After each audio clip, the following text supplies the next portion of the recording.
I made a video a few weeks ago about frugal tips from Grandma. If you want to go check it out, I will leave it below. But as my mom realized I had made this video, she was like, I wish you would have asked me because I have some great stories about my parents. Frugal tips and hacks that my grandparents did.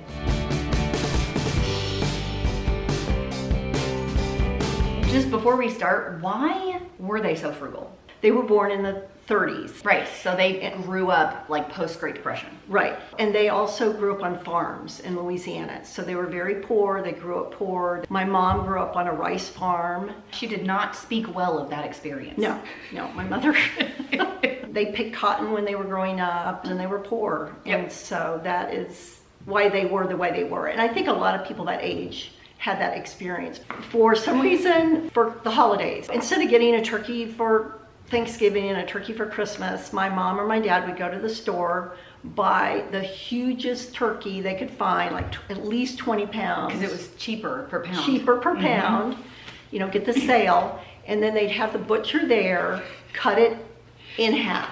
Down the breastbone. Yes, yes.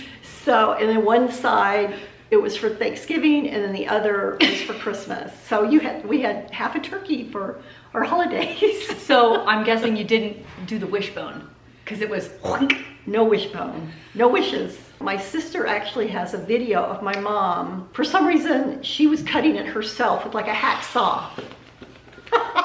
If I can find it, I'm gonna put it in this video. Okay. My grandma basically taught me how to can jam and jelly. She would forage, would you say? Like she knew where to go, and she would get elderberries, muscadine grapes. Yes. Those are my favorite. She just knew where like the free stuff was. She would go pick it all. She showed me how to make a really, really flavorful stock from whatever fruits that you were using, strain them out and make jelly out of them. The whole dang pantry was homemade jams and jellies. Yeah. And then she would show me how to do the juice, and then you could freeze the juice if you weren't ready to can it later, so you could get it out, thaw it, and can it. And she gave me a ton of hers. She's like, here, I don't know what's in this one, but it's gonna be delicious, so go make jelly out of it. Yeah. And you know, I don't really have that talent. She never showed that to you? No, I wasn't really interested. I'm trying to do it now myself, so you'll probably have to show me. Give me some tips from my mom. That one skipped a generation. Yes. So my parents, they had these towels at their house. They'd had them forever, like the sides were all coming apart. Like if you held it up like this, you would see through it. Yeah. So they wouldn't get rid of them. No, they wouldn't get rid of them. They were not materialistic. No. Even a little. I'm gonna get them some towels, some nice towels. Yeah. So I think I found some really nice towels on sale at Pottery Barn, and they were really nice. Oh, Pottery towels. Barn towels, nice. They were very towels. nice. I had some to match both of their bathrooms. The only time those dang towels got used is when I went to visit and used them. Yep, I love that story. Yeah. I think that's so good. They couldn't bring themselves to use these new towels. Okay, as she said, they never threw anything away, and that includes food. And I don't know why they had a case of Jiffy cornbread mix in the bathroom closet on the floor. I know why. Why was it there? Because my brother is a truck driver. Oh! And sometimes if there was a wreck or something happened, yeah, they can't serve it. They have to get rid of it. They do. So my brother would bring home okay, that does things from trucks that couldn't be used, and so I think that's where it came from. It's all coming together. That's right. When I would visit as an adult, I'm probably 25, 30 years old, and there's probably 2 cases of this Jiffy cornbread mix down at the bottom of the bathroom closet. I just stopped asking questions at some point. Grandpa was like, here, take this Jiffy mix. And I was like, oh, great. You know the expiration date. Oh, it was probably 10 years old. Well, yeah. But he was like, it's totally fine. You just need to add new baking powder. Okay. Right? He was right.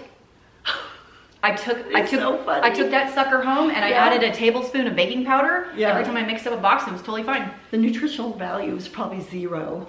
But if you soak that puppy in some butter and honey, it was delicioso. Delicioso, also. In fact, I'm gonna go get some Jiffy mix manana. So this is kind of in the vein of, you know, you have something and you're going to use it. So there was a pear tree in our yard, super hard. Not good. They were hard. Nobody would eat them. But were they going to go to waste? No. I remember every summer or fall, whenever they were ripe, we would go and harvest the hard pears, core them, skin them, slice them, and then freeze them. And all year long, my mom would make pies out of them. You would just make it like you were making apple pie seasonings and everything. And it tasted like apple pie. And so that's how we use those pears. Grandma's pies are the best. Yeah. She taught me how to make peach pie. It's probably my all-time favorite pie. She was a great cook. She was. She didn't like cooking. No, Grandpa did most of the cooking. He was also good. She would taste things. She would even know if it had been frozen. Like if it was catfish, she'd eat it. She's like, this has been frozen. She was hilarious like that because in Louisiana, you go and you just buy shrimp off the guys off the side of the road. And she had a very discerning eye and nose when it came to if that fish had been caught that morning or not. Yeah. So every time we went, like we did a shrimp boil, always. Yes. Yes. And I would go out with her to go buy the shrimp off the trucks. And she was like, this isn't it. And we would go to a different one to get one that was fresher. Yes. When we would use up soap in our home, Bar soap. Always the cheapest, soap ever. So it wasn't Dove. No. And when you get down to the little sliver, were we going to throw that away? No. My mom would collect them, she'd put them in a jar, and then when the jar got full, she would put water in it, and then it would sit for probably a couple of weeks till it all became liquidy. Yeah. Baking dish or something. Pour it in there, it would solidify, and then she would cut it into new bars. I think that is fabulous. Hobbies that she got into as she got older was quilting. She was older when she did that? Mm-hmm. Many beautiful quilts. But the way she was frugal about it is she never would she go to a store and buy all this matchy beautiful fabric. Nope. No, it was the bargain bin or garage sales or Grandpa's old shirts. Pants. I have many quilts. I can pick out the pieces that I'm like, this is Grandpa's shirt. This is from a dress she made for me. Yeah. This is from a nightgown. This is from this. I probably have 10 quilts from Grandma. Oh, really? Over the years. And then some that she helped me with. Like she helped me do that crazy quilt. I have that. It's a little threadbare, so I don't really use it anymore. Right. They'd be driving down the road, and my mom would see something, and my dad too. But it wasn't unusual for my mom to say, "Mun, stop, turn around."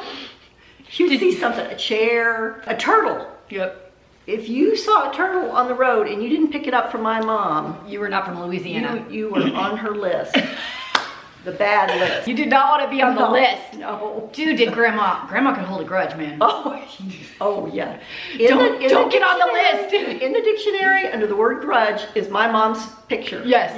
100%. I fortunately never got on the list, but my youngest sister did end up on the list for not closing the back door during the summer and let out the air conditioning. Yeah.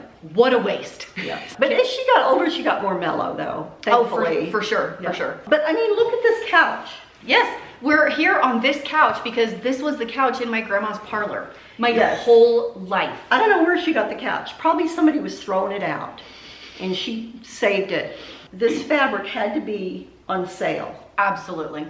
And then the other thing is nobody knows what color it is. No, it's like, So I think it's gold.